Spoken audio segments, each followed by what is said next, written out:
Bonjour, salam, durud.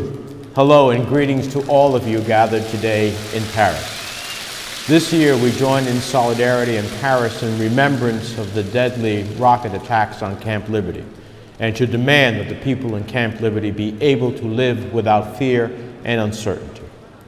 The day is coming, my friends, when the people in this camp are no longer the targets of terrorist acts, no longer the victims of violence, no longer left unprotected.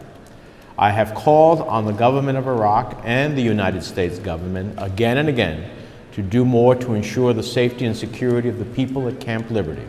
And I am heartened that Iraqi leaders and administration officials now seem to understand how critical the safety and security of Camp Liberty residents are to me and many of my colleagues in the United States Senate. I call on Iraqi officials to do everything in their power to prevent further attacks. I told Prime Minister Maliki in person last year that his commitment to the safety and security of the MEK members at Camp Liberty is a critical factor in my future support for any assistance to Iraq.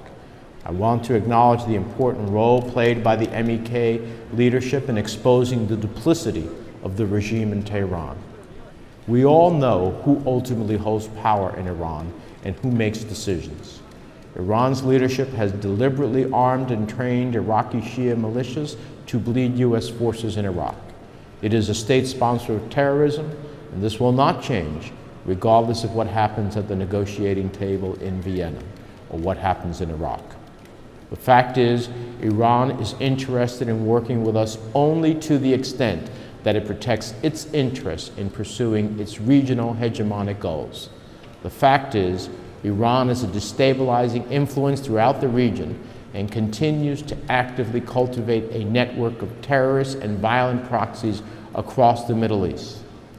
I've made clear to the U.S. administration officials that the safety and security of the MEK members at Camp Liberty must continue to be a priority. For that, we stand in solidarity together. My thoughts and prayers are with you.